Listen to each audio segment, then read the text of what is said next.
Good morning, everyone. Today, I'll be talking about one of the most fascinating and formative developments in European history, the transformation of credit and banking during the 17th and 18th centuries. This was a period that saw the creation of central banks, the spread of commercial banking, the first real experiments with paper, money, and some of history's most infamous speculative bubbles, the South Sea Bubble in England and the Mississippi Scheme in France. These innovations did not just change how people borrowed, invested, and traded. They transformed how states governed, how wars were financed, and ultimately laid the foundations for the modern global financial system. 17th century Europe was a continent of almost perpetual war. Think of the 30 Years' War, the Anglo-Dutch Wars, or the long rivalry between France and Britain.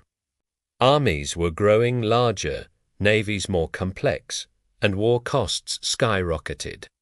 States could no longer rely only on traditional taxation or on the personal credit of monarchs. At the same time, global trade was expanding rapidly.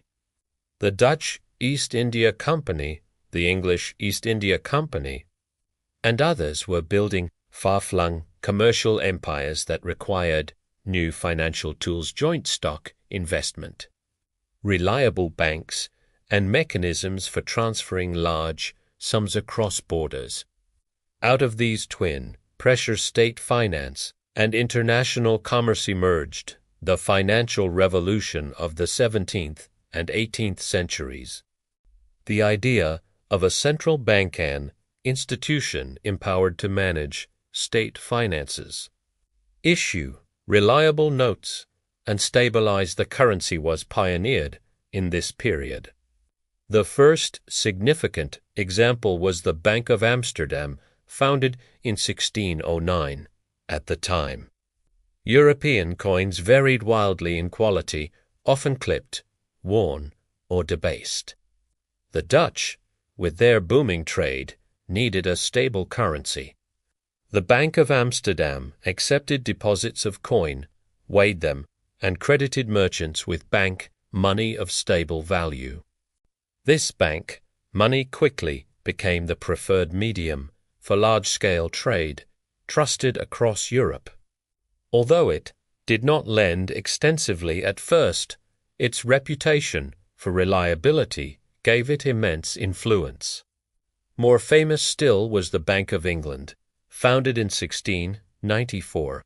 Unlike Amsterdam's bank, its origins lay directly in state necessity. England was at war with France and desperate for funds.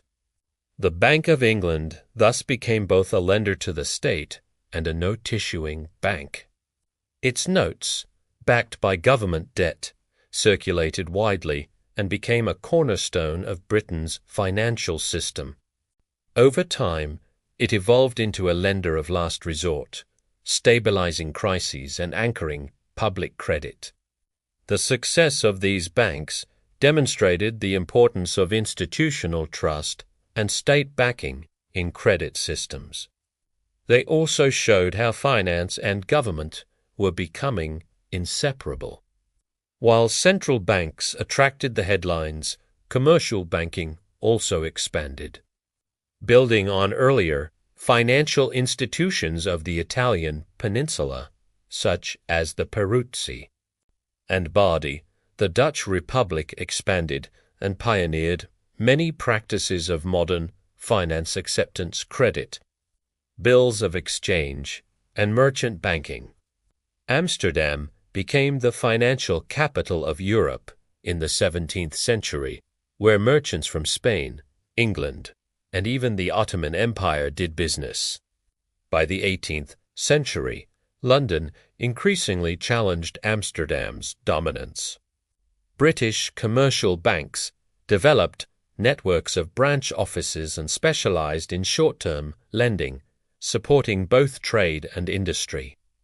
An especially important innovation was the rise of country banks in 18th century. And these smaller banks served provincial towns and rural areas, issuing notes and extending credit to farmers, landlords, and local businesses. They made financial services more widely accessible, though they were also prone to collapse in times of crisis. Another major innovation was paper money. Coins made of silver and gold were heavy, limited in supply, and vulnerable to shortages. Could governments or banks issue paper promises instead? Sweden was the first European state to issue paper money. Through the Stockholm's Banco in 1661, these notes were convenient but were quickly overissued, leading to a collapse. The experiment ended in scandal, but it set a precedent. The Bank of England's notes, issued from 1694 onward, proved far more durable. Because they were backed by loans to the government, they carried credibility. By the early 18th century, they circulated widely, alongside private banknotes issued by commercial banks. The most famous, or infamous, paper money experiment came in France in the early 1700s under John Law, a Scottish financier, convinced the French regent to establish the Banque Générale in 1716, later reorganized as the Banque Royale. Law believed paper money would stimulate commerce by increasing liquidity. He tied the bank to the Mississippi Company, which claimed control over French colonial trade in North America. As confidence grew, shares in the Mississippi Company skyrocketed, fueled by easy paper credit. But by 1720, speculation turned to panic. Confidence collapsed, the notes lost value, and Law's entire system imploded. It was one of the first major, modern financial crashes.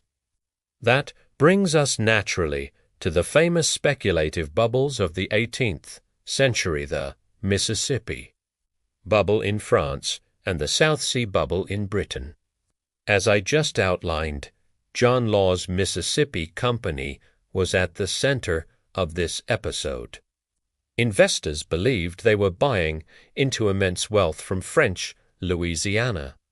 Stock prices soared from 500 livres over 10,000 less there. But when profits failed to materialize and investors sought to cash out, the system collapsed. Fortunes were lost, riots broke out in Paris, and John Law fled the country.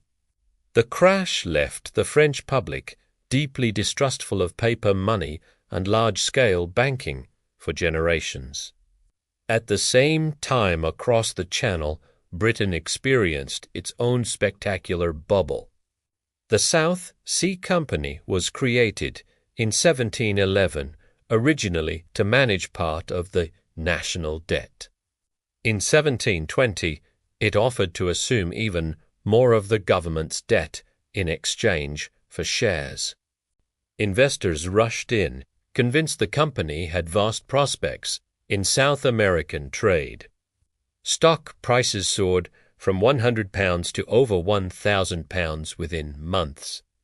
But like the Mississippi Company, the South Sea Company's actual commercial prospects were slim. By the end of 1720, the stock had collapsed back below £200. The fallout ruined many investors. Though the Bank of England and Parliament stabilized the financial system, Unique France merged with its financial credibility intact, allowing London to solidify its role as Europe's leading financial center. What were the long-term consequences of these developments? On integration of public debt and finance, both the Bank of England and the South Sea Company episodes demonstrated that states could raise vast sums by securitizing public debt. Britain, in particular, developed a sophisticated system of long-term borrowing, enabling it to finance wars against France throughout the 18th century. 2. Growth of trust in institutions. Crises like the Mississippi bubble showed the dangers of speculation. But Britain's ability to recover and maintain trust in its financial institutions gave it a major advantage over France. This trust underpinned the rise of Britain as the financial hegemon of the 18th and 19th centuries. 3. Spread of banking services. Commercial banking spread far beyond elite merchants. By the late 18th century, ordinary farmers, artisans, and shopkeepers in Britain had some access to credit through country banks. Finance was becoming democratized, if unevenly. Lastly, paper money's slow acceptance.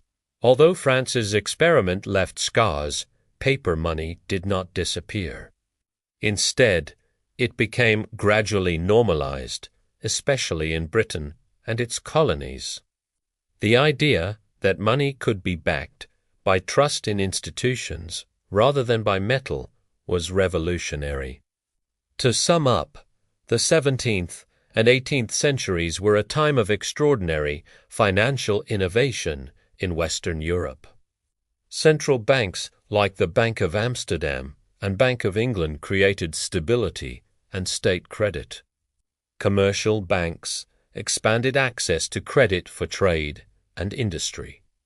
Paper money experiments hinted at the future, even if some ended in disaster.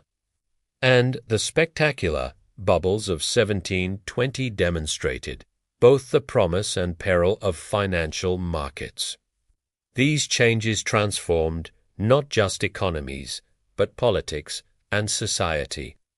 They allowed states to fight wars on an unprecedented scale, encouraged global trade, and laid the groundwork for the modern capitalist system. At the same time, they showed the enduring risks of speculation, overconfidence, and the fragile foundations of trust on which finance ultimately rests. Thank you.